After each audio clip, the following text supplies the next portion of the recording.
Vice Mayor, are you on? Yes, I'm on. Thank you. Hi, good to hear from you. Councilman Shelley? I'm here, yes. Good, thanks. Councilman Fletcher? I'm here. Thank you. Good, can hear you loud and clear. Councilman Roth?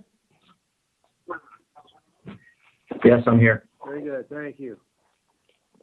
Councilwoman Bailey? I'm here. Hi. And Councilwoman Avila? I'm here. Hail, hail, the gang's all here. Okay, do you have the sound checks and everything you need for us to start?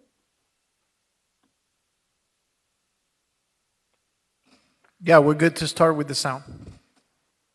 All right. Staff, if we're ready, I'll call the City of Homestead Committee of the Whole meeting to order. Today is Tuesday, July 14th, 2020, and it's 5:34 p.m.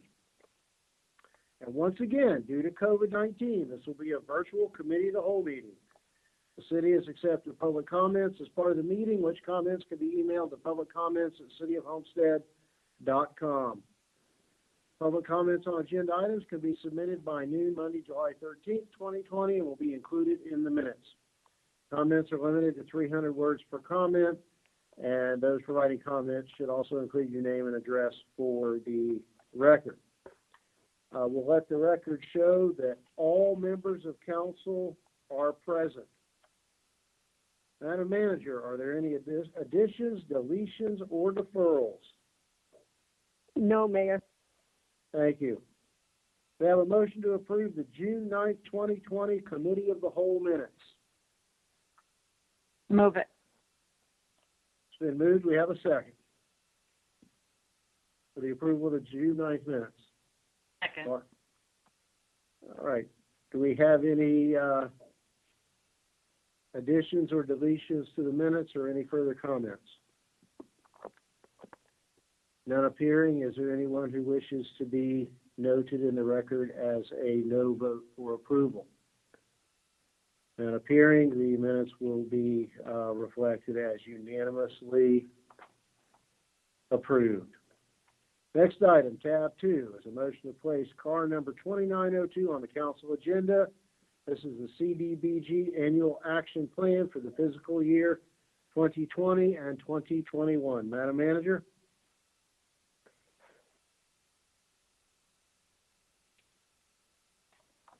Or is this the CRA?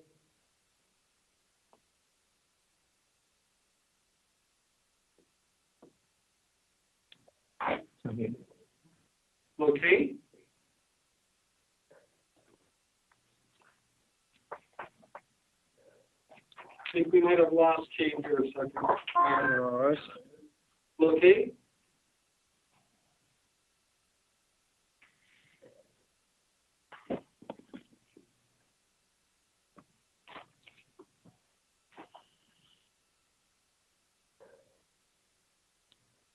Hey, Anil? Hey, Jerry. Kate got disconnected. She's calling back in. Okay. Make sure to unmute her when the call comes back in. Okay.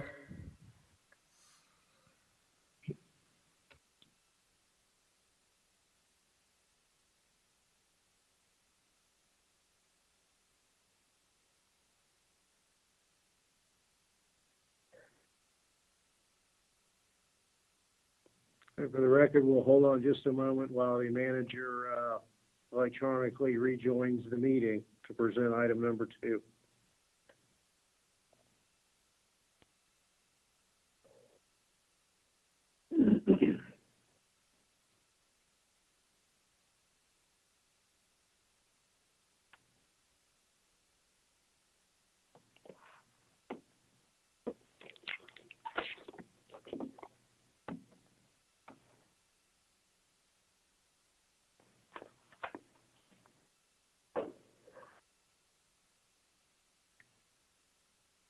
Can you guys hear me? We can now. I got disconnected, Mayor, as soon as you finished with the minutes. So I'm assuming that you asked for tab 2? I did. Thank you. Well, thank you. I didn't hear you ask for that because I guess I'm the only one who got disconnected. So tab 2, CDBG Annual Action Plan, fiscal year 2020-2021. In order to receive Community Development Block Grant, CDBG, funds each year, the City of Homestead is required by the United States Department of Housing and Urban Development, HUD, to prepare an annual action plan that describes their activities that will be undertaken during the funding year. The action plan must be submitted electronically to the HUD Miami Field Office by August 15, 2020. A public meeting was held on March 25, 2020 regarding CDBG grant applications for available funding. At the May 27, 2020 council meeting, council advised staff to move forward with the inclusion of the following items into the action plan.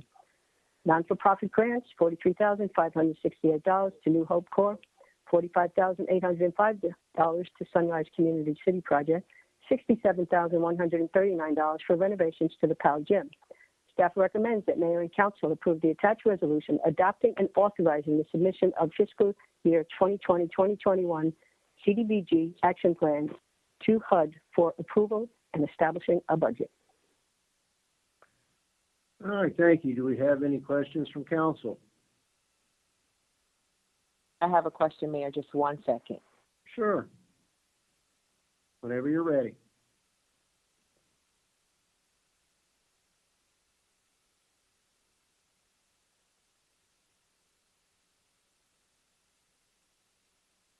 Hey, I'm back. I'm sorry. I had a crying baby. Okay. So I just have 2 questions. Is Carlos on the line? Yes, I am, Vice Mayor. Okay. Through the city manager, Mayor. Carlos, I have 2 questions.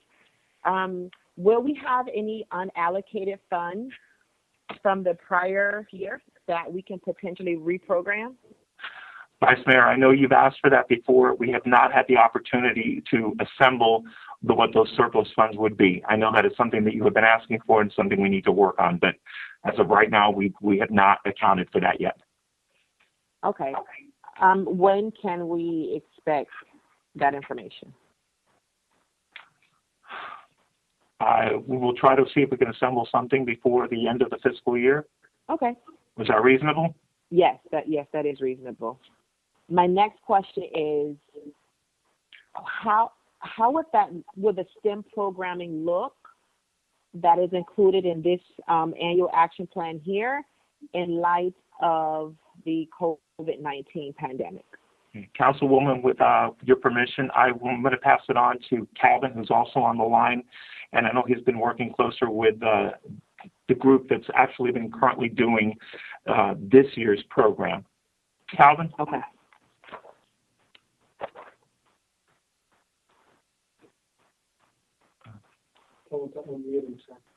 Calvin, you need to unmute. We can't hear you.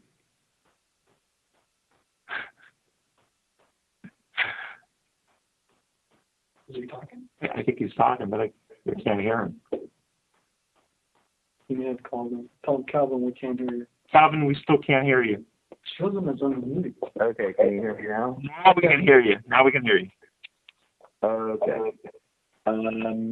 Right. So Dibia Dream is the group that was selected this year, and we were just getting ready to roll that program out. We got their insurance. We got them a purchase order when COVID hit. So we've been working pretty closely with Brandon, who's the president of Dibia Dream, and he is creating a virtual summer camp, and he is starting that up now, actually, and so he's full steam ahead, and he has done virtual learning in the past with the Dade County schools, so he's essentially ready to go with that. We just authorized him to buy materials for his curriculum for the kids.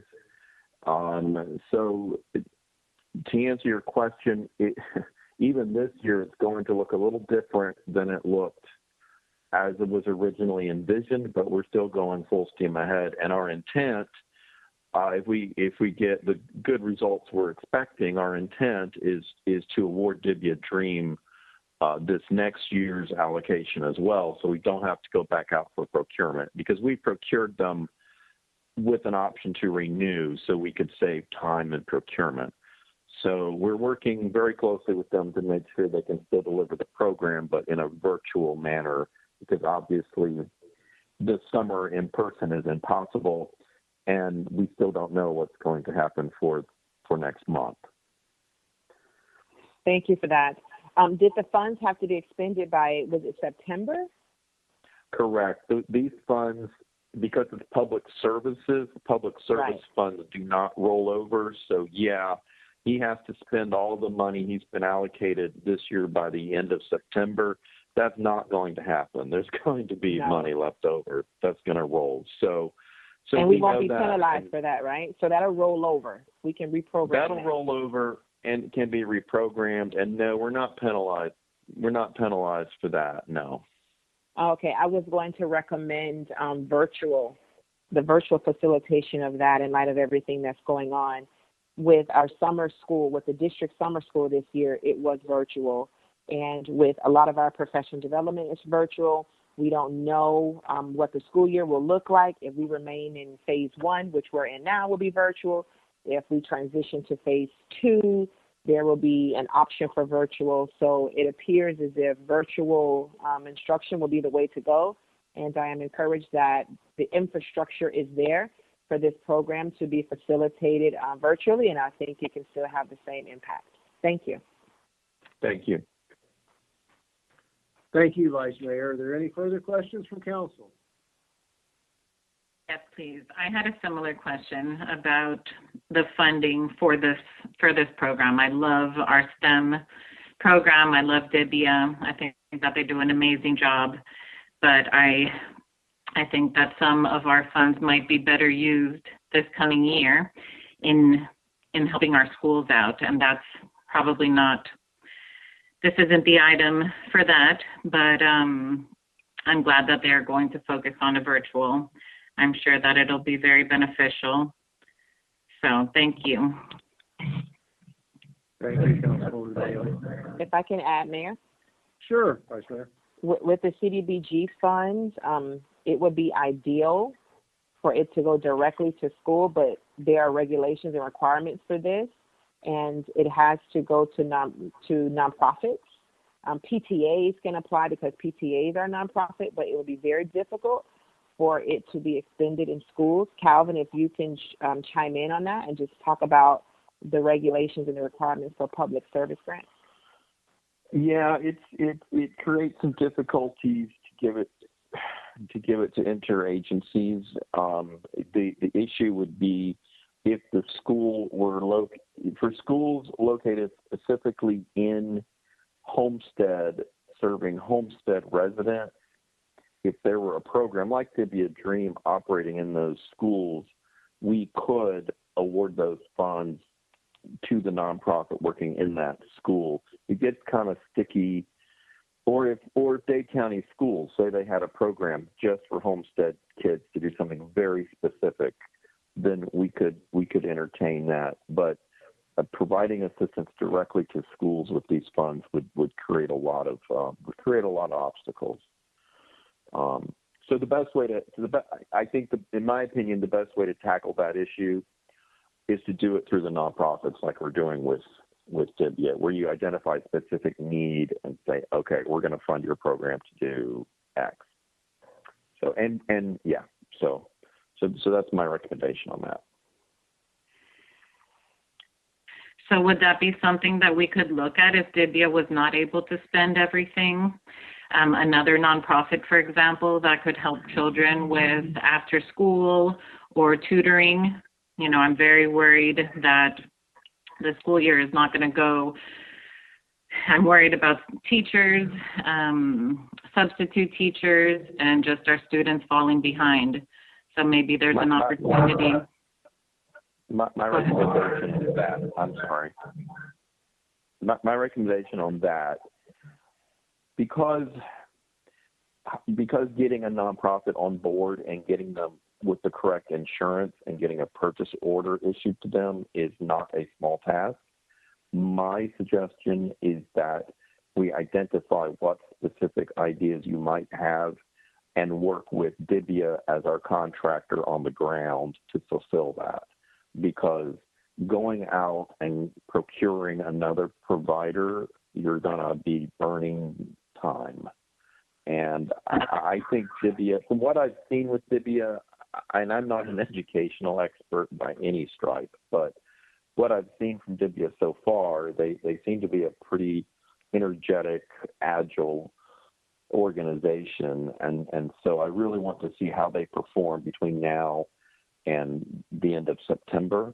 And then if we're happy with how they're performing, then I think we can go to them with specific things we want done and try to use the vendor we've got rather than going out and getting another vendor, because that's a very long process.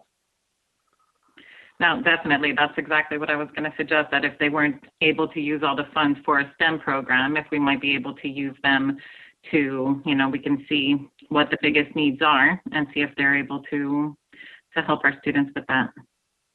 Absolutely. Thank you. Yes, ma'am. Thank you, Councilwoman, Vice Mayor. Anyone like to move this item for approval? I'll move it. Moved by Councilwoman Bailey. A second. You have a second, I believe it was the Vice Mayor. Yes. Do we have any further discussion on this item? Would anyone wish to be reflected as a no vote on this motion? None appearing, then, that this item is unanimously approved for placement on the next council agenda. Thank you.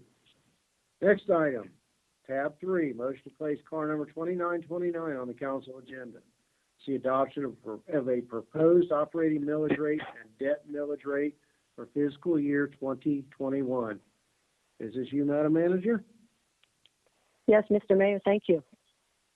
Mayor and Council, over the past 7 years, the City of Homestead has maintained an operating millage rate of 5.9215.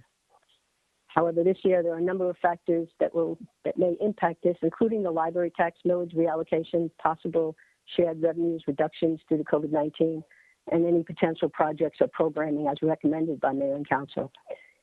The first element regarding the library tax, as a result of the transition of library operations from Miami-Dade County to the City of Homestead, as approved by Mayor and Council March 20th, 2019, the library tax previously charged by the county will now be incorporated into the city's operating millage rate.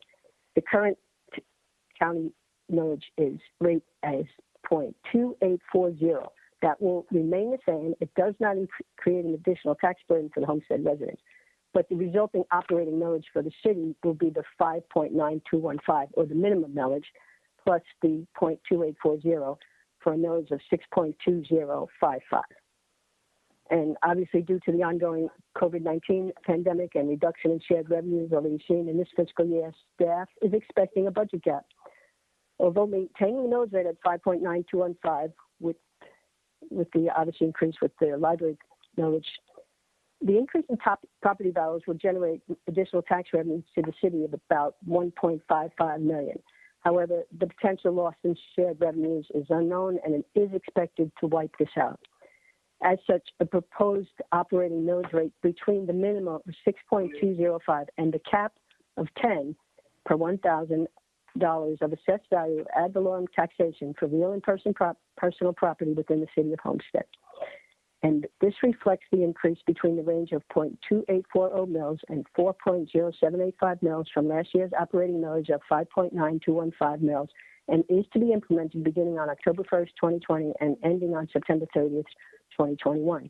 And a proposed voted debt millage rate of 0.4485 per 1,000 assessed value of ad valorem taxation for real and personal property within the City of Homestead.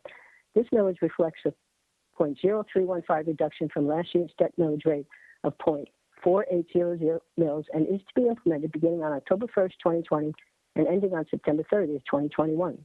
The budget impact at a gross value of $3,484,285,806, an operating millage in the above range will yield ad valorem revenue at 95% for the city in the range of $20,540,649 to $33,100,715, and $2,228,974 to $2,228,974 to $3,614,855 for the Community Redevelopment Agency.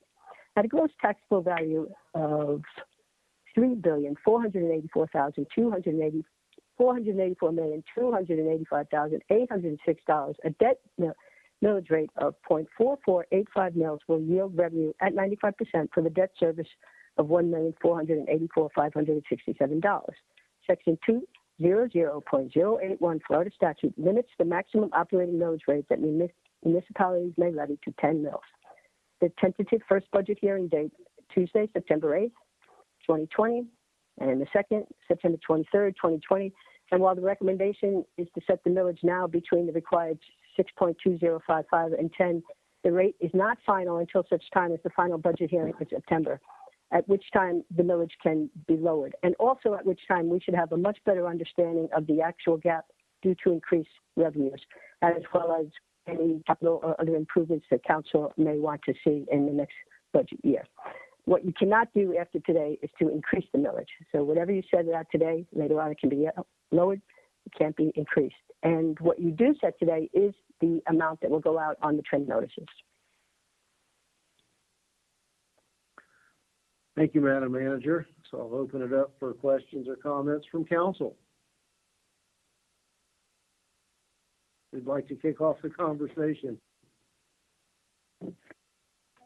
Mayor, if I may. Sure, please.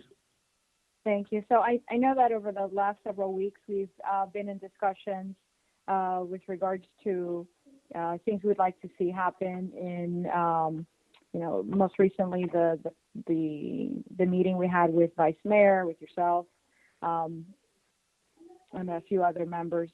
And so it's obvious to me that we have to set the rate, higher.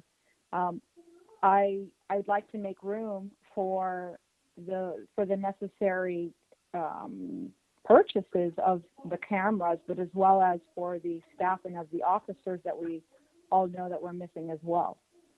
So if we're going in that direction, which I know we've been in discussions to do, I think we should start there. Thank you, Councilwoman Alvala. Anyone else like to weigh in? Mr. Mayor, comment. Councilman Fletcher. Yeah, thank you very much. I'm having discussions with city manager and staff, and some of the things that we also, campaigned on this year were to increase certain services and improve overall betterness to the city. I think we would be reluctant to, of course, raise the millage rate all the way to the maximum, but at this point in time, I also think that it's probably the right thing to do until we can actually determine, what our potential difference is going to be between the current rates and what we may look at other programs such as the vice mayors that we have discussions with folks, as well as increasing personnel, or maybe even look at reducing some of those services in town without losing bodies, of course. But I think it would be very appropriate for this council to adopt a higher millage rate at this point in time. And we can always come back on September 8th and 23rd and set the correct actual millage rate that we need to operate the city. Thank you very much. Thank you, Councilman Fletcher. Mayor? Sure. Councilman Shelley? Sure. No, I just wanted to, listening to the conversation, again, just to confirm, my understanding is that what we're doing today is essentially, or as the proposal is currently written, is to give us the most flexibility possible in making these decisions, policy decisions between now and when we actually have to establish what that millage rate is going to be. And so for today, we're really setting at the base, which is essentially an unchanged millage rate, even though because of this library being transferred from their taxing to our taxing, shows an increase. But the reality is that essentially we're saying that we're going to maintain the status quo all the way up to the maximum allowable by the law. And somewhere in between, at some point in the future, based on some policy discussions that we all will have, we'll ultimately set what that millage rate should be. So I just wanted to make sure I was clear on kind of what we're voting on today, which is not a decision to necessarily raise the millage rate or raise taxes at this particular point in time, but instead is to give us as much flexibility as possible, giving some of the new initiatives that we as policymakers may want to move forward with, as well as being able to respond to complications or economic consequences of the COVID pandemic. And so I just want to make sure I'm clear as I vote for this today that that's kind of what I'm voting for versus a specific rate. Thank you, Mayor. Thank you, Councilman Shelley. Any other member of council wish to chime in? Sure, Mayor. Sure, Councilman Wright. Yes, that was the same understanding as Councilman Shelley, and I was kind of waiting to see if somebody was going to jump in there and explain what that is. But the way I understood it was we are not setting the millage rate tonight. We are simply giving ourselves the maximum range so that as we discuss the budget over the next couple of months, we'll have the flexibility to consider incorporating some of the new fiscal challenges we may face. So, and if somebody wants to just clear it up from staff or from the attorney that, yes, this is exactly what we're doing here tonight. We are simply basically setting the bar or range to give us flexibility so that we can plan and give our staff the opportunity to tell us exactly what we're facing, so we're not boxed into a lower millage rate set today. We're going to go and expand it to the max, and then we can reduce it at the final meeting in September, knowing everything that we can know, facing the future with the pandemic, with additional services, with additional manpower, and all the things that we are talking about. Just so if somebody would clear that up, that this is not set in stone. This is a range and flexibility for us to work with. And if we set it at the max tonight, we can always bring it back down during the next two meetings to adapt to what it is we actually are going to need to keep the city functioning at the current level of service that the residents expect today. So maybe somebody can clear that up for us, Mayor. Thank you. You're Thank you, exactly right, Councilman Ross. Councilman Ross. And that's exactly right. What you said today, you can always go lower when at the final budget hearing than what you said today. But if you set something lower, you can't go higher later on. But you are right. What you said today is not the actual taxable millage that you'll end up with in September. Can be reduced. Thank you. Thank you, Manager. Any other member of council have any questions or comments? I just wanted to add, I don't, it's impossible to think of a magic number of what we need. That's something that we should consider discussing. But just to put it in perspective, and correct me if I'm wrong, but if we were to set it at 7.6, for example, that would mean less than $200 per year for the average homestead resident, and it would mean $5 million for the city to be able to provide what we need. So that's just a ballpark, that's just an example of what we could propose. Maybe something, I don't think 10 is a number that we need to set it at, but maybe something between 8 and 9. That's what I'm leaning towards. Thank you. Thank you, Councilman. Vice Mayor, I think you're the only one who hasn't weighed in at this point, other than myself. Thank you, Vice Mayor. Mayor? I don't have anything additional to add. The clarification has been presented. I was under the impression that we were just giving ourselves a range at this point, but not setting a definitive millage rate. So that has been asked and answered. So I'm good. Thank you, Mayor. Thank you. All right. I have a couple of questions about numbers and then some comments and questions about philosophy and going forward, and kind of would like to springboard from the conversation we had last week, sort of picking through last year's budget and getting an understanding of what some of the items that really jumped out at me meant. First thing I want to make a note of is, as I read the memorandum in our agenda, it says that for the past 7 years, we've maintained the operating millage rate. And that's true. And the city's maintained services and avoid layoffs and accommodated a 25% growth in population, all while there's been a 55% drop in assessed values. That's just not true. When I look at the 2014 assessment and look at the 2020 assessment, it's almost a doubling. It's about a 93% increase in the taxable value. So, I hope that we can get away from this idea that we are still suffering from the economic collapse of 2008, because clearly that baseline year 14, which started the current millage rate, we've had a significant increase in assessed values. I went back and Madam Manager, this is for you, or more appropriate to our finance director.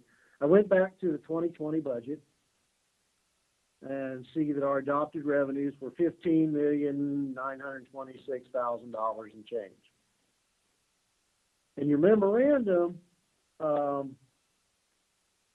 talks about proposed operating monies this year at the low end of $20.5 million plus another $2.2 million for the CRA.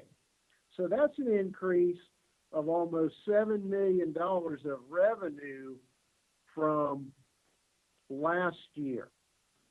Now, how much of that built in is and I know it's here, I just don't see it in front of me, the library portion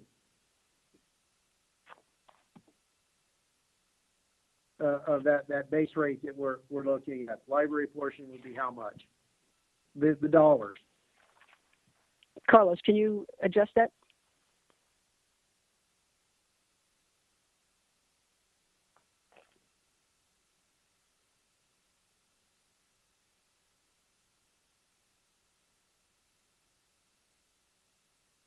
Is Carlos still with us? I just got a text that they just dropped the call. So I'm sure they'll call right, Well, they'll call right back in. Now, you were first. I was first at a very inopportune time. I'm sure they'll be back in a moment. All right. But anyway, just to recap, following numbers, the adopted 2020 budget showed property tax revenues of $15.9. And when I read your memorandum, it talks about the base would be $20.5 million and 2.2.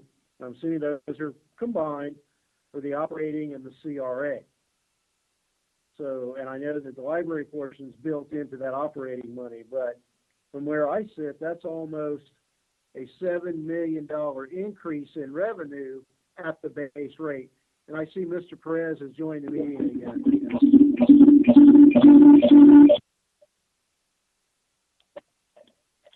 Hey, Carlos, you may not have heard the mayor's question. Yes, the sound quality is terrible. Yeah, I know.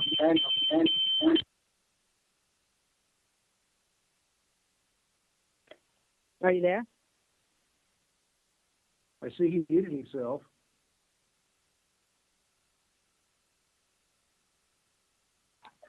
All right, can you hear us now? We can hear you now. Okay. So, Mayor, what was your question again? Okay. You kind of put these numbers in perspective. When I went back and looked at last year's adopted budget, it showed property tax revenues, or the current year, the FY 2020, property tax revenues of round numbers 15.9. And your memorandum here talks about at the base rate, it's operating money of 20.5 plus an additional 2.2 for the CRA. So adding those two numbers together, it's about $7 million more than last year's revenue already. But how much of that do we need to back out for the library? What would be the library revenue? The library portion is approximately $836,000. The CRA portion, and I'm looking at this, I'm trying to make sure if I wrote this right, but well, if you look at the agenda item, I believe the CRA portion is within that 20 million, which has to be backed out of what the city gets. Okay, so that's right. That's not really the way it's written. Yes, I understand that. The city's portion, when you back out the CRA at the base, at the 5.9215 would be about 17,475,000. With the library tax, and again it's at 95%, and backing out the CRA portion, you'd be at about $18.3 million. Okay, so clearly there's not a $7 million increase in revenues. No, but there is one of more than 1.6 that was mentioned early at the lowest rate, because of last year was 15.9, and this year's 20.5, excluding the library. Excluding the library, you're almost at 1.6. That is correct. Okay. At the salary I'm sorry. Go ahead. Now, if you back the CRA of 2.2 out of the 20.5, that leaves you 18 and change, right? And if we take $1 million out for the library, you're still at over 17 million. So we're doing more and still have that. You're right. What is that it appeared, the way the briefing was written, is that it was 20.5 to the operating fund and 2.2 in addition to that to the CRA. You're correct. The way that it's written could have been written better. I apologize for that. Okay, so that's not accurate. But reflecting back on last week's meeting that we called a budget workshop, kind of looking at the at year to date and kind of giving us some clarity, or me some clarity. I hope you guys got some clarity as well as to what some of those items were. It became very clear to me, and I think the words that one of the staff members used was that large chunks of money were just used as placeholders until we figured out where they needed to go, and that just wasn't in contingencies. That was in other line items, and I can think of just two of those that totaled $1 million of slop in the current budget. Mr. Mayor, this is Carlos. Could you be more specific? Because what I recall were the COLAs that we specifically said were in contingencies, and then in the law enforcement trust or the confiscated fund that we talked about the unavailable, and basically what I said is that was basically set or committed for future years. So, and there was a reason for that. Okay, and there were some others, and the one that I recall, and I don't have those notes in front of me, was the 450 that was in as a speedway contingency. But here's my concern. I feel like we're kind of doing this backwards. It's like giving your teenage kids a debit card with $100 on it, knowing they only need to spend $60, but they're going to go shopping with an extra $40. And philosophically for me, without having a lot more information in front of me, adopting a random number doesn't require staff to laser focus on the budget. We're just kicking the can down the road again, and when nobody's being forced to take a hard look at what's necessary and what's not, before we start telling the taxpayers, your tax bill next year might be a couple of $100 more or $300 more. And I know when we talk about that in terms of individual taxpayers, that's not a lot of money. But for me, well, and I know that for $200, the populace has swarmed City Hall with the figurative pitchforks and torches in the past. But philosophically, my issue is that we're giving you money to spend by setting a higher rate without taking a hard look at how we can better run the organization. And someone mentioned something about we need to be able to pay for what we need. Well, we don't really know what we need yet. And, we need to have, there's all this talk about we need scores of new police personnel. I hope that we can have a meeting dedicated to just that, because I know when I look at last year's CAPA, the calls for service from 14 to 19 went down dramatically. So, for example, it's not just a function of population, it's a whole lot of factors, and those are conversations we're going to have, and certainly we're not going to make up many years of kicking the can down the road and making up for 50 or 60 or however many officers it is in 1 year. But understand that for me, it's a philosophy of when I do budgeting, it's about looking at expenses first, not looking at potential income. So just to be clear, I will not support anything in addition to that base rate that's been proposed. Mayor, just as a point of clarification, please understand that the staff is doing a laser focus on this budget, including expenses. Our challenge is not knowing how big of an impact the loss of revenue is going to hit us, but we expect. And if in fact the council decides that they do want body cameras or they do want more staff, then part of us bringing a budget back to you is to take that into consideration. But please know that we have every intent doing a major focus on everything. I trust you when you say that, but I hate giving. Thank you. And I'm going to use the word you now as your group. And there are 6 other people that are all bending your ears about what they'd like to see next year. And all of a sudden it becomes real easy to spend all of that extra money we've allocated. I want us to be lean without being mean. No, understood. And again, you're not really setting the millage tonight. It's, we would never have suggested a range if we were in a position where we knew what we were going to expect in terms of revenues if things were normal, but they're not. So it gives you the ability in September to say, it's absolutely not going to be X, it's going to be a whole lot lower.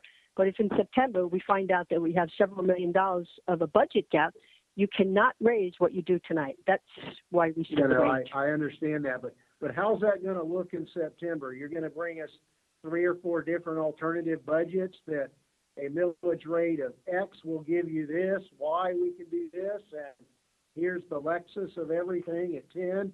We can do everything all of y'all want to do. No.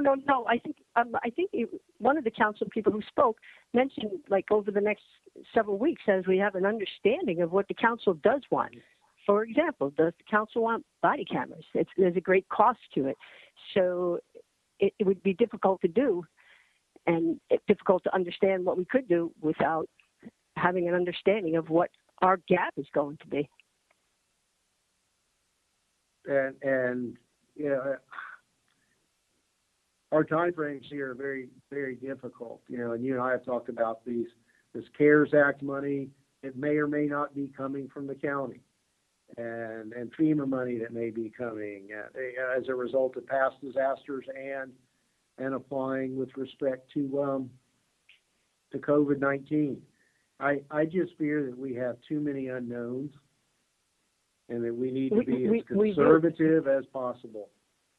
And actually, I'm glad you mentioned that, because that's another challenge we face. We do expect, as the optimist, we do expect those monies to come in, but we just don't know. And again, we will know, I'm certain we will know much more by September. Okay, thank you. Oh, then it does, I guess, to move the conversation toward the approval of a tentative millage rate. I know Councilwoman Bailey threw some numbers out. Can staff help us narrow it down, or what are some thoughts from other members? Mayor, if I may. Sure. To set a limit tonight, and I'm not for raising taxes, but to set a limit tonight, I believe handcuffs a lot of the future unknowns. We're not setting a specific millage rate tonight. All we're doing is saying we're going to work within these parameters. We're going to go back and look at, something you said, what our true expenses are. We have history of that. We know what we spend every year for personnel, for supplies, for maintenance. We know those numbers.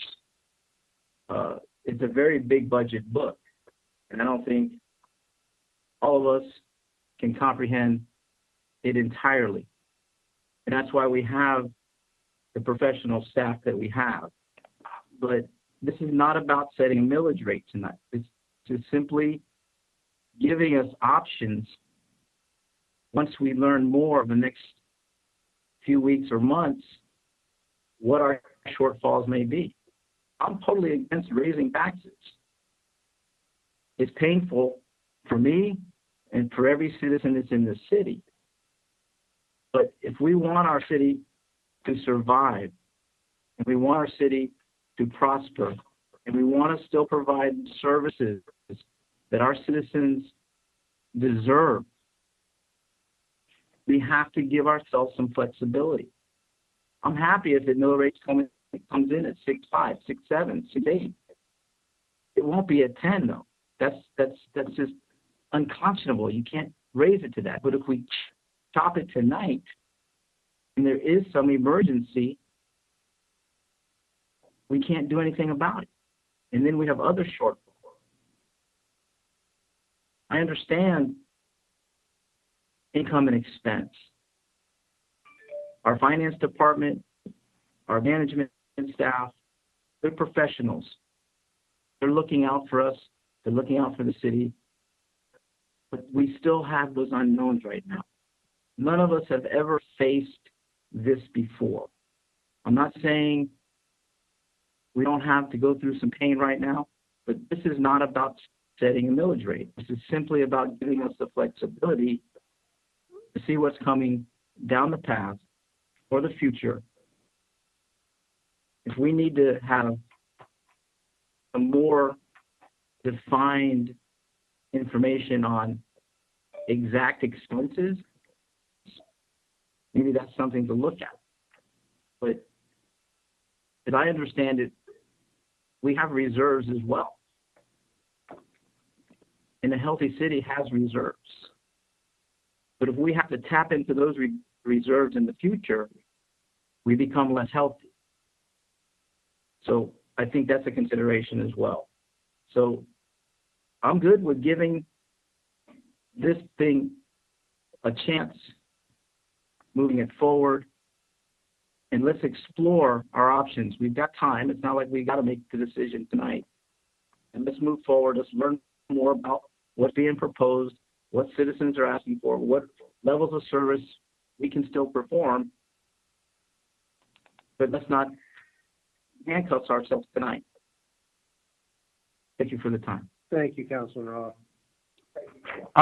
This is Mayor and Council. This is Carlos. I just wanted to step in and just mention one thing. Is we do have, for trim notice, we do have to set a preliminary rate, a cap, if you want to call it, which is what's going to go out on the trim notice, and we have to do that before August 3rd or the 4th by trim law. So we do need to set something before then that will go out in the notices. And again, to clarify for anybody who's listening, that is the preliminary rate. We are not locked into that. That is correct.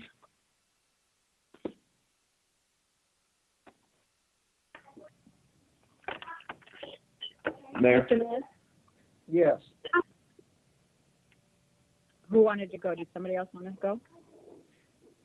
I think you were first, Councilwoman. Okay, thank you.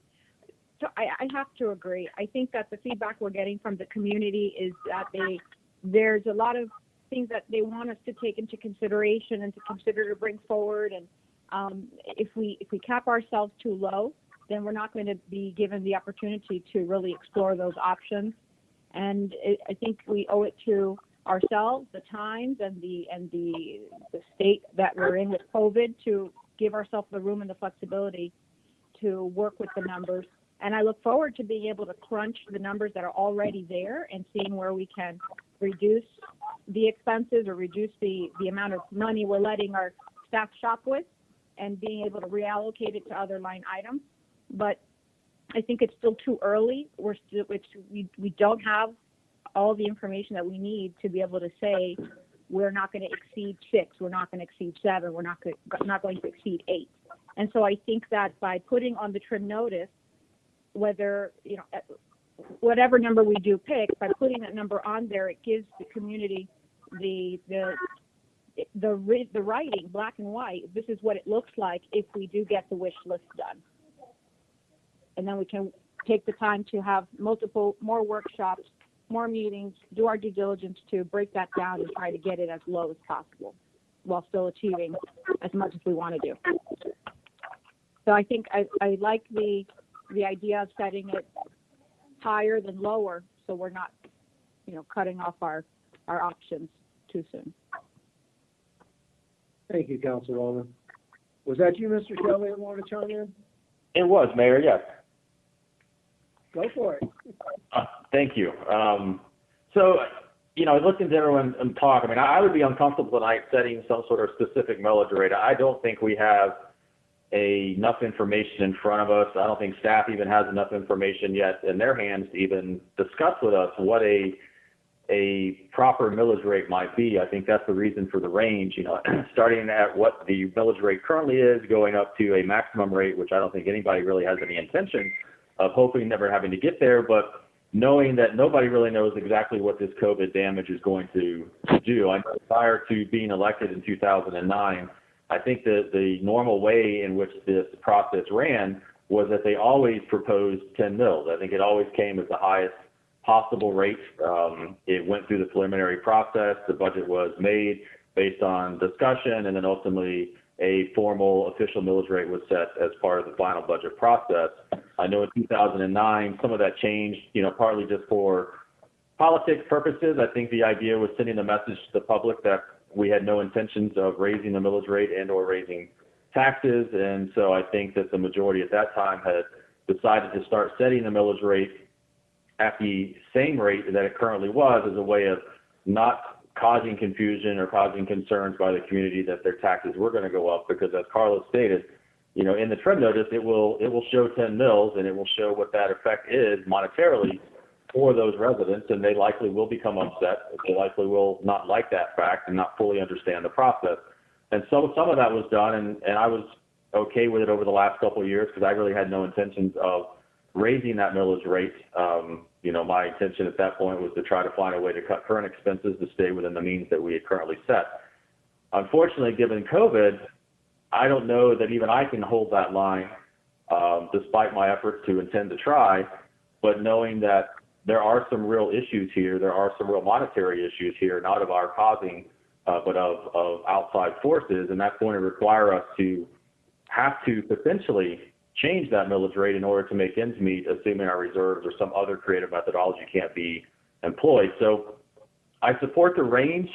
I don't necessarily have any intentions of going very high into that range. At least I hope not. But I also know that I don't have enough information at this moment in time to set a specific rate within that range. And as Carlos said, our time is tight to do so. But that's kind of where I am at this point. I support the range from the lowest to the highest, but I could not pick a number within that range. I would not be comfortable doing so tonight at all. Thank you, Mayor. Thank you, Councilman Shelley.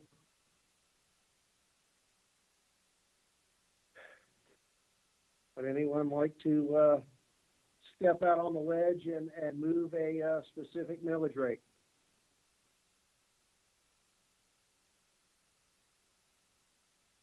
Mayor, I'd like to move that we accept this as written with a cap of 10% or 10 mils. Let me hold you. Don't we have to adopt a specific rate preliminarily? It's not a range. Yes. Thank you. Okay, so I will move it to set it at 10 mils. Was that 8? 10 mils. 10 mils. Okay, I'm sorry. You broke up a little bit. So your motion is for a preliminary setting of the rate at the maximum of 10 mils. Do we have a second for discussion?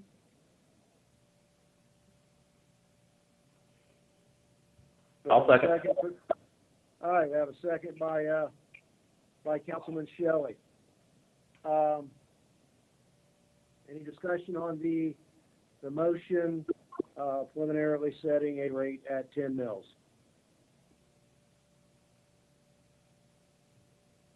Any further discussion from the council?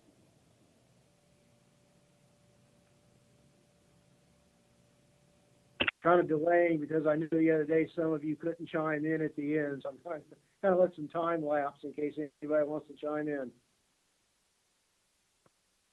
Thank you, Mayor. Yes, I did want to give another 2 cents on this.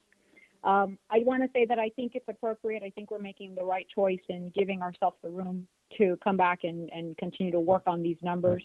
And it is a hard choice. And I don't want to send the message that we're absolutely going to be in the high range, the high side of that figure, but it's necessary for us to do so, to set it at this time so we can have the ability to work it out. And, I know that myself and with all of you as my colleagues that we're going to do our best and our darndest to make sure that we can bring this number down as low as possible. So I just wanted to say that. Thank you, Councilwoman. Any Mr. further? Yes, Mr. Fletcher. Yeah, I just wanted to agree with my colleagues that I think what we're doing right now is the right thing to do. But with the caveat, of course, we have 56 days until September 8th, which, that's going to approach us very, very rapidly. So we all have to make sure that we're identifying those areas where we think we can streamline or provide efficiencies, or, those areas where we think we're going to be, costs that we don't know. We have 56 days to identify those. So I think it's just extremely important. We had our first budget workshop last week. I think we ought to look at possibly holding a couple budget workshops a week and maybe break it down by a couple of departments. That will assist all of us in understanding a little better the operating budget of the city, as well as ensuring we're doing the absolute right thing for the citizens of Homestead. Thank you, Mr. Mayor. Thank you, Council Fletcher. Mayor, if I may? Sure, Vice Mayor, thank you. Yes. I don't believe anyone on this call is interested in actually setting the millage rate at the proposed number that Councilman Roth proffered, but I believe that it's prudent in order for us to proceed in that manner, in order to give us the flexibility, with the understanding that we would work diligently to not meet that number. So for tonight's sake, I think it gives us the range of flexibility, but I, for one, would not like the millage rate to be set at that. But at this juncture, it is a manner we must proceed in. Thank you. Thank you, Vice Mayor. I just want to say again for myself, I get that the base rate is probably not going to be sufficient as the facts are known to us at this point. But giving staff the platinum card, I don't see the incentive for, I think we're sending the message not to look too hard. And I'm sorry, I come from that perspective from my prior service here. I'm not imputing the personalities of those I previously served with to any one of you. That's just that's the basis of my experience, that, if the credit's available, it's kind of a week to go. Let's go do our projects. I hope that I'm proven way wrong and we are far below 10 in 50 some days from now. And Mayor, if I may, just Yes. to clarify, I can assure you that the staff is going to do everything they can to look where we can save money. We do not look at this as a platinum card. We are going to follow the direction of this mayor and council in terms of things that you want to see in the city and be guided accordingly. But I can assure you, we are not going to look at this like, oh, let's go do this, this, and this. We'll follow your direction and we'll do what we can to save where we can. Thank you, Madam Manager. If there's nothing further, I'd like the clerk to do a roll call vote on this matter. Councilman Fletcher? Yes. Councilman Shelley? Yes. Councilman Rawls? Yes. Councilwoman Bailey? Councilwoman Bailey? Yes. Councilwoman Avila? Yes. Vice Mayor Fairclough-Staggers?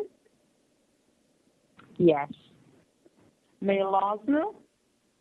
No. Motion carried. The motion carries. Thank you. Next item. Mr. Mayor, Yeah. this is Carlos. Yeah. I believe the city attorney may need to read the resolution, if I'm not mistaken, at least the title. Okay. Matt? Sorry. It's not necessary for this purpose, but I'm happy to do it. A resolution of the City Council of the City of Homestead, Florida, establishing a proposed operating millage rate of ad valorem taxation, establishing a proposed millage rate for debt service on general obligation bonds for the fiscal year beginning October 1, 2020 and ending September 30, 2021, providing for an effective date. Thank you. So that's the resolution that was just passed. Are we ready to go to the next item? Tab 4, motion to place car number 2852 on the council agenda. Travel costs for OSI support staff. Madam Manager? Thank you, Mr. Mayor. On December 18th, 2019, Council authorized the purchase of a new backup intercontrol center communication protocol server and software upgrades from Open Systems International, Inc., OSI, for a total of $189,472. During the upgrade process, it has become necessary for OSI staff to come on site and assist in the installation configuration of the new system. Open Systems International is the sole producer and provider of the software used by the Homestead Electric Utility for its supervisory control and data acquisition, their SCADA system. And we had originally thought that this could be done remotely, but as it turned out, they did have to come, and that's why these travel costs have come into play. Staff recommends Mayor and Council authorize the City Manager to approve an amendment to existing purchase order number 201233, issued to Open Systems International, Inc. for an additional $8,765.90 for a total of $198,237.90. This project is part of the city's capital improvement plan, CIP number 0823. Thank you, Madam Manager. Are there any questions from council on this item? We have a motion for approval. Odette? Second. Is that, okay. So we have a motion and a second for approval. Is there anything further from council? Roll call vote, please.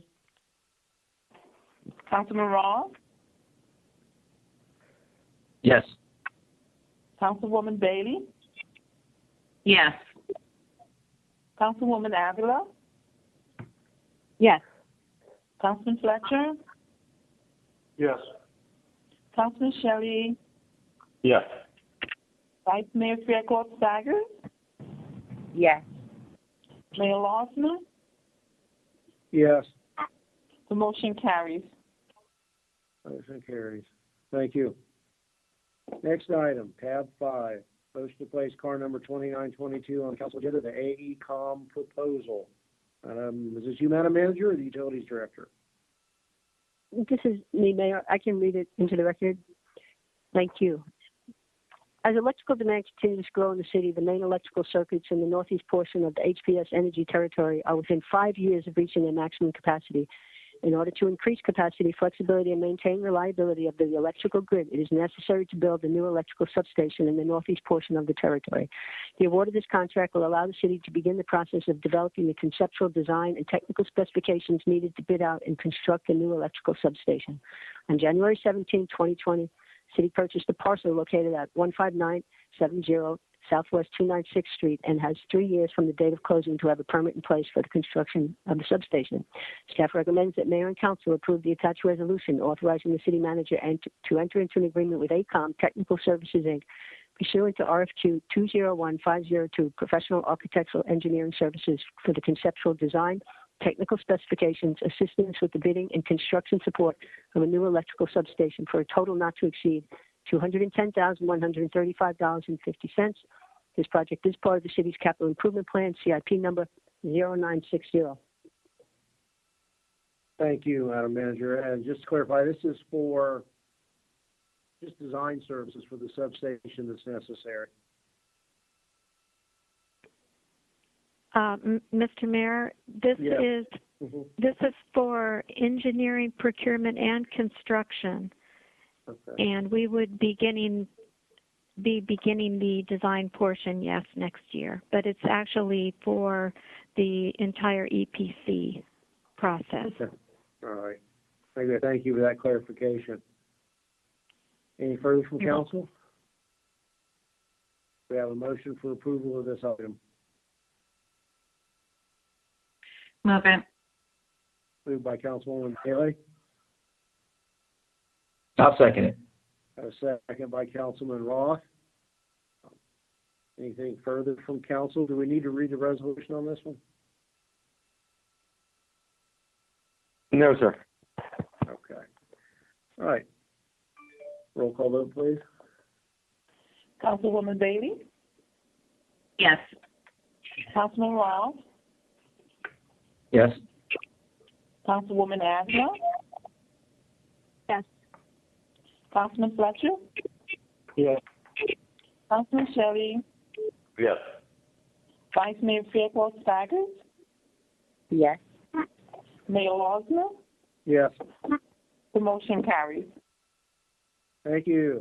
Next item, tab 6, motion to place CAR number 2926 on the council agenda. RFQ number 2020-19, Biscayne Everglades Greenway Trail feasibility study. Madam Manager? Thank you, Mr. Mayor. On January 16, 2019, Council accepted a $65,000 grant from the Florida Department of Transportation for the engineering and design of the Everglades Greenway Trail. On December 20th, 2019, procurement notice to RFQ 202019 Biscayne Everglades Greenway Trail feasibility study. On April 22nd, 2020, Council authorized City Manager to negotiate with the 3 top-ranked firms and obtain the most beneficial agreement for the city. Staff has completed its negotiations and recommends awarding RFQ 202019 Biscayne Everglades Greenway Trail feasibility study to Miller Lake and Associates, Inc. Staff recommends that the Mayor and Council approve the attached resolution authorizing the city manager to award RFQ 202019 Biscayne Everglades Greenway Trail feasibility study to Miller Lake and Associates Inc. for a total amount not to exceed $62,200. Thank you, Madam Manager. Anything from council?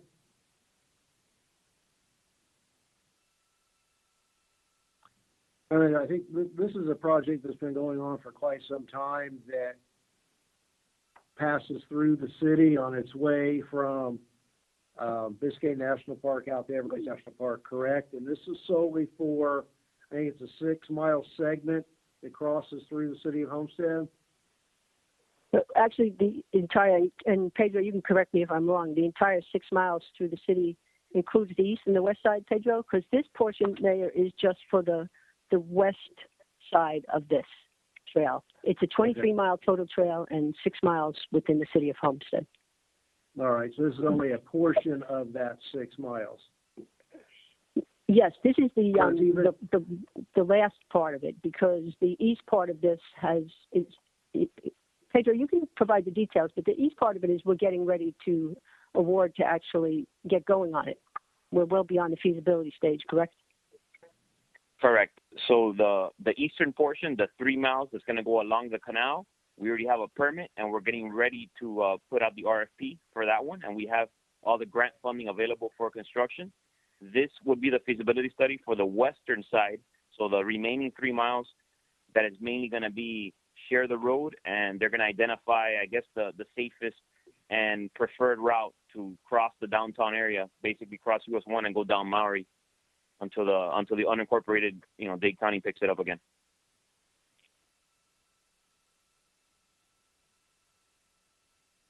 Thank you, Pedro. I'm trying to figure out how to ask. So what if this feasibility study says it's not feasible to do? I mean, this trail's been in the works since I first sat on council 15 years ago. So they already have. Yeah. They have a master plan that was done. I think it was like 2008, 2009 was the original master plan. So they've already kind of identified the corridor for the trail, and now this is going to see exactly which direction to take, and is it going to what is exactly is going to require. And then from here, the next step, we'll look for grant funding to design whatever the feasibility study tells us to choose. Okay.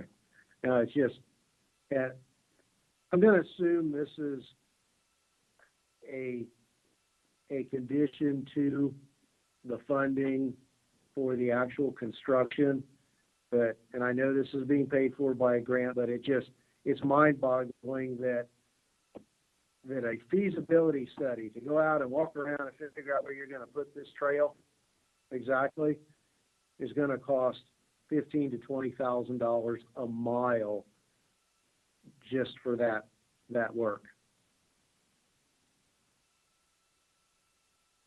Pedro, that number was the lowest number, correct?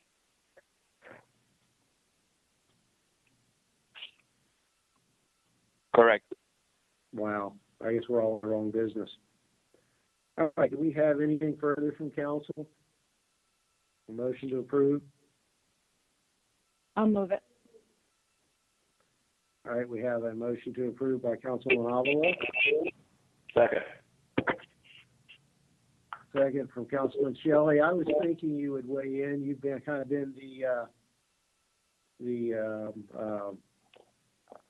want to say fairy godfather of this project for your time on council. Thank you. All right. Is there anything further? Do I have a roll call vote? Councilman Fletcher? Yes. Councilman Ross? Yes. Councilwoman Bailey? Yes. Councilman Shelley? Yes. Councilwoman Avila? Councilwoman Avila? Yes. Vice Mayor Fairclough Staggers? Yes. Mayor Losner? Yes. The motion carries. Thank you. Tab 7, motion to place car number 2925 on the council agenda, infrastructure upgrade program, subrecipient grant agreement for Avocado Village. Madam Manager? Thank you, Mr. Mayor. The City of Homestead Public Works Department has been awarded $4,519,000 grant from the State of Florida Department of Economic Opportunity federally funded Community Development Block Grant Disaster Recovery Infrastructure Repair Program to upgrade the water mains in the Avocado Village neighborhood. No matching funds are required for this grant. Staff recommends that the Mayor and Council approve the attached resolution authorizing the City Manager to enter into an agreement and establish a budget for a grant award of $4,519,000 from the State of Florida Department of Economic Opportunity to improve the potable water facilities in the Avocado Village neighborhood. Thank you, Madam Manager. Is the infrastructure deteriorating, leaking? Is it not sufficient to meet the demand? What's the backstory here? Mayor and Council, this is Julio Brea. Basically, the background of this grant was originated by the state in order to help out under I guess economic low or moderate economic areas that needed help with water and sewer infrastructure. This area is an area that is way at the end of our service area. The pipes are now based on the growth of the city and how it's grown. This area was built up many years ago. The pipes are, you're correct, they are deteriorating. We're constantly making spot repairs there. And since they're at the end of the system, the pipes are smaller than what we would like them to be and what would work better for our system in terms of pressures. So this is a perfect opportunity for us to be able to address a need that is sort of like on the edge of our city limits, which is the furthest point from our supply center, which are the treatment plants and storage tanks. So that's basically what this will do.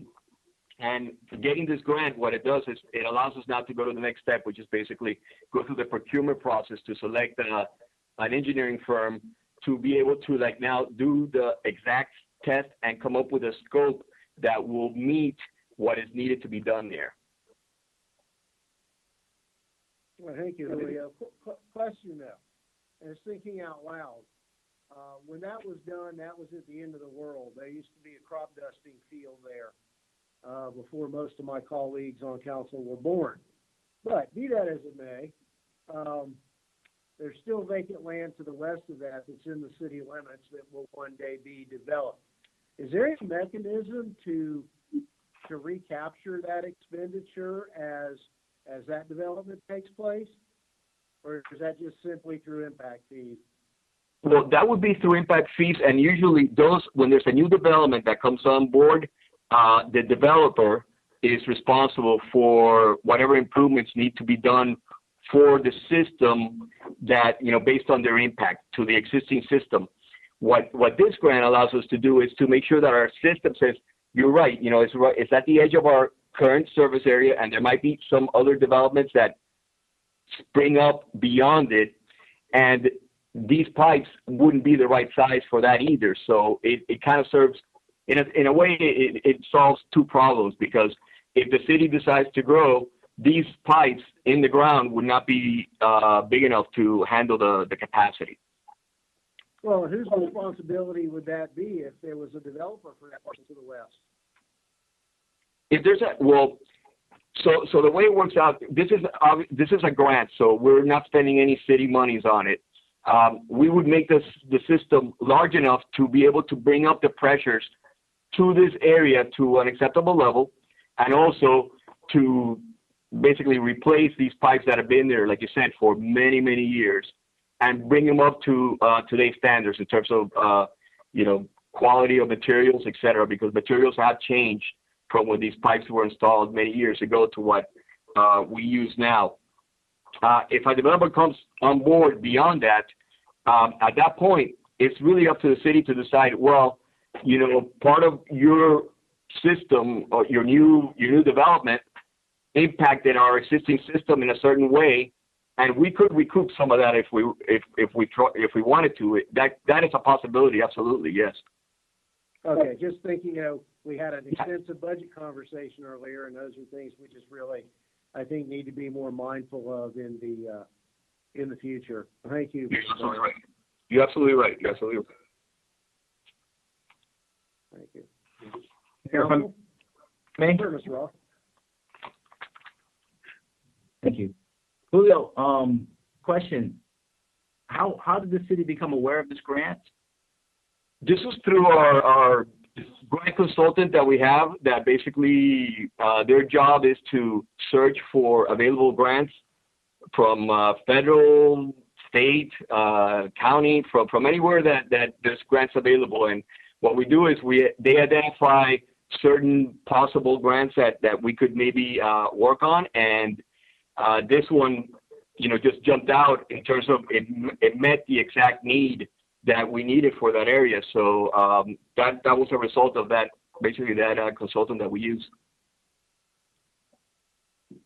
So blessing to the city acquiring $4.5 million for infrastructure improvements that we don't have to pay for. So this is a consultant. This is not somebody that's on city staff. Is that correct? That's correct. That is correct. Great. Thank you, and thank this gentleman for finding us $4.5 million, please. Will do. Will do. He's looking for more. Do we have a motion for approval? I'll move it. Moved by Mr. Ross. I second it. We have a second from Councilwoman Avila.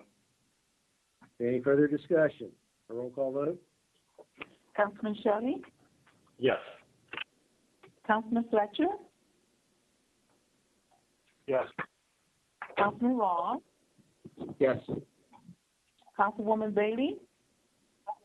Yes. Councilwoman Avila? Yes. Vice Mayor Fairclough-Staggers? Yes. Mayor Lawson? Yes. The motion carries. Thank you. And the final item, tab 8. Motion to place car number 2928 on the council agenda, groundwater modeling for reuse feasibility study. And manager? Thank you, Mayor. The city is seeking modification to its current raw water withdrawal limit as part of a reuse feasibility study presently being worked on. The existing Biscayne Aquifer withdrawal limit set forth by the South Florida Water Management District is 10.55 MGD for the production of potable water. Due to this restriction, the city is required to purchase an average of 1.9 MGD of potable water from Miami-Dade Water and Sewer Department to meet the needs of its current population on a daily basis. In an effort to increase the Biscayne Aquifer raw water withdrawal rate for the potable water production, thus reducing the need to purchase potable water from Miami-Dade Water and Sewer Department, the city has proposed a plan to re-rate one of its existing wells, freeing up 2.59 MGD of Biscayne Aquifer water for potable water production. Staff recommends that the mayor and council approve the attached resolution authorizing the city manager to enter into an agreement with Hazen and Sawyer pursuant to RFQ 201307, professional architectural engineering services for groundwater modeling necessary to support the water withdrawal permit modifications related to potable water production for a total not to exceed $63,150. Thank you, Madam Manager. Any questions from council? Mayor? Yes, Mr. Shelley.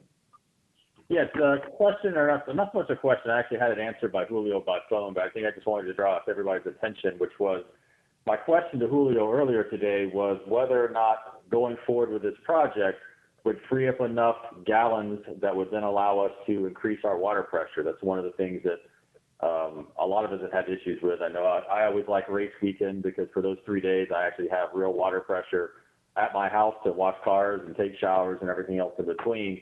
And then after the races, they reduce the water back to its contractual rate. And so I did ask him that. His answer to me was that, yes, if this is successful, this will potentially allow us to fill our tanks to full capacity and give us our maximum water pressure that we are capable of producing here in the city. So, Julio, if you just want to confirm that, I think that's a big deal if we're successful in that going forward. That's absolutely right, because right now, well, basically the city, we have two water use permits. We have one for the 10.55, which is the potable water one. We have 3.45 for the electric department, basically to use for the cooling towers. And that 3.45 really is only used to run through the cooling towers. And then really the only use of that water is whatever evaporates from the actual, contact of the water with the heating elements of the cooling towers.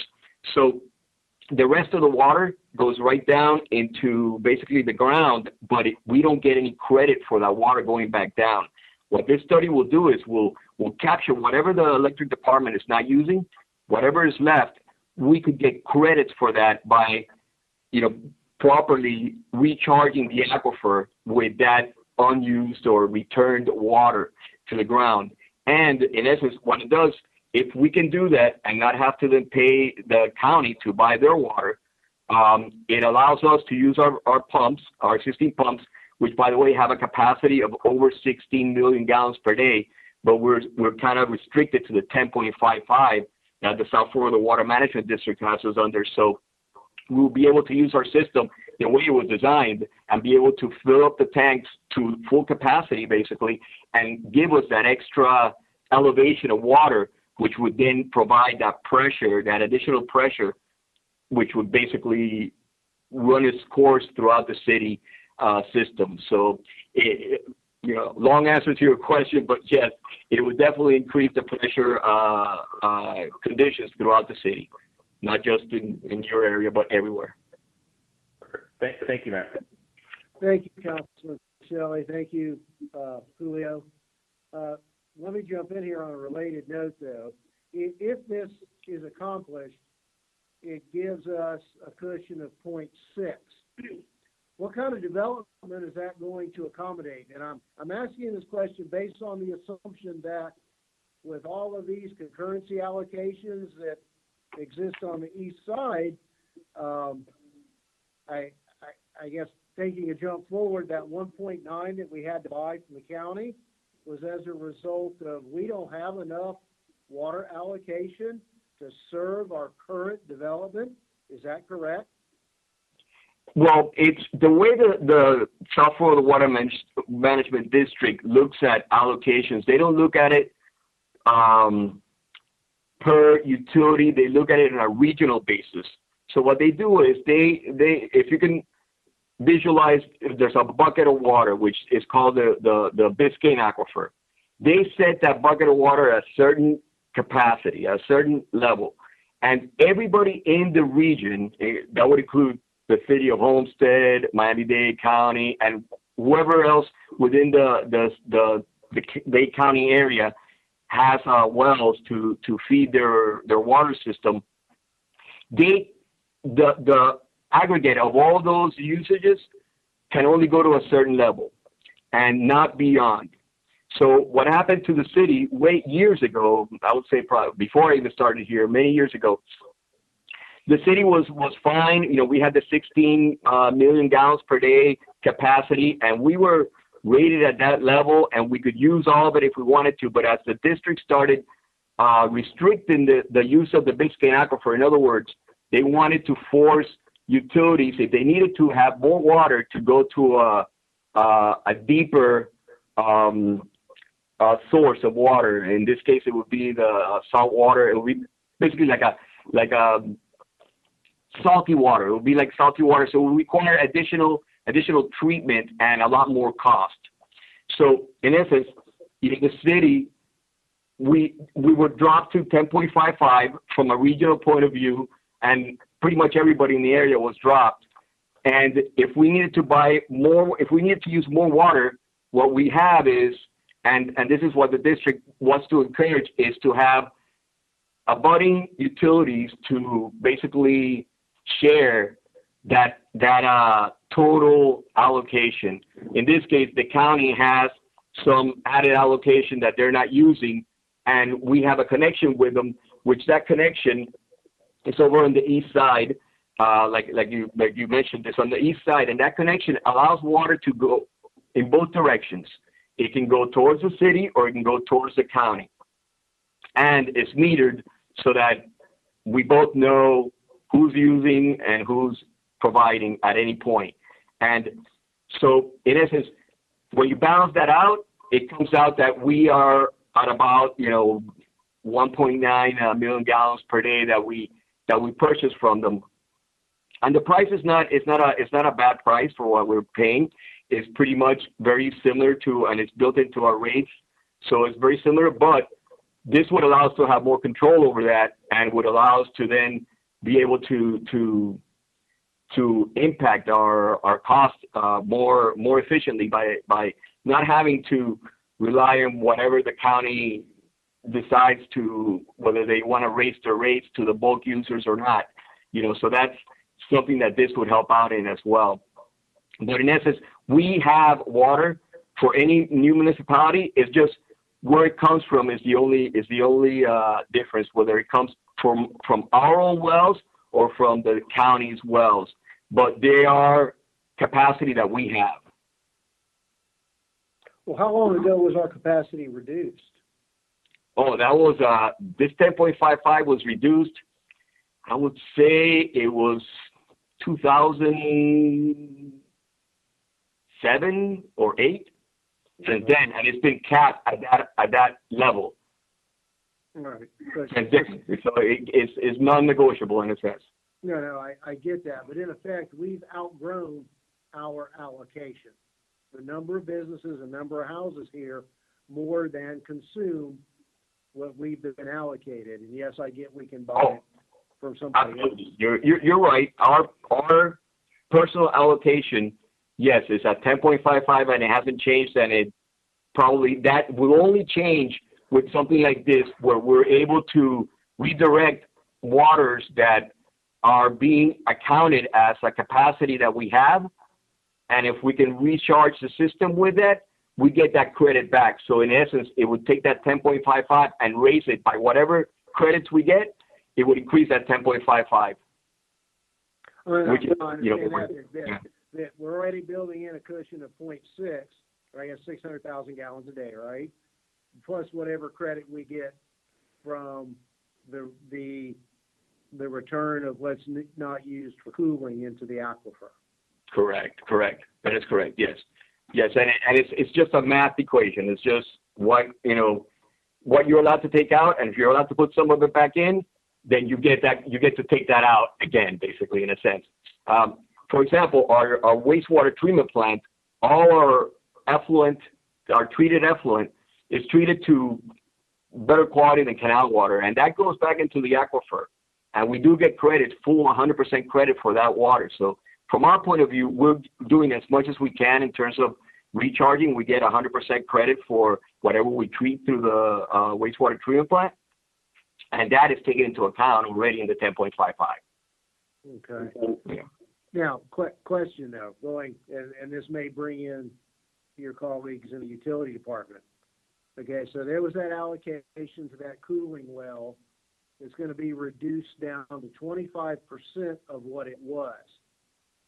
Is that a reflection that we just no longer, a reflection that our plant capacity is a fraction of what it used to be, that we're not running the number of engines that need to be cooled, that we're buying power elsewhere, and we just don't need that allocation on that well? Not at all. Let me explain. So the way it works is they have a water use permit that's at 3.45.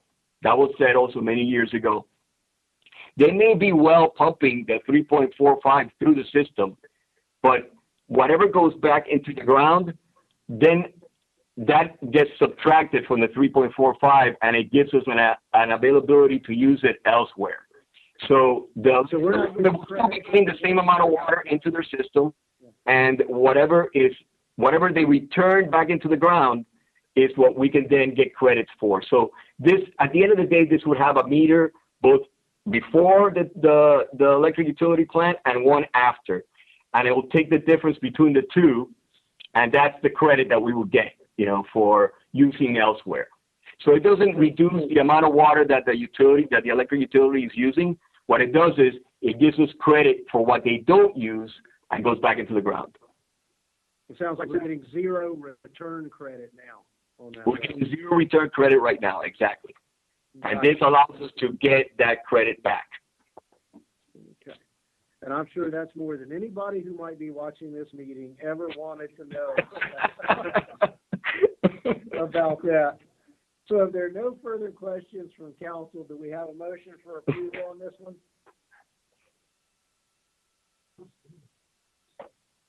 Everybody jump at once. I'll move it. All right, moved by Councilman Fletcher, seconded by Councilwoman Bailey. Any further discussion? Madam Clerk? Yes, Councilwoman Bailey, Yes. Councilman Ross, Yes. Councilwoman Avila, Yes.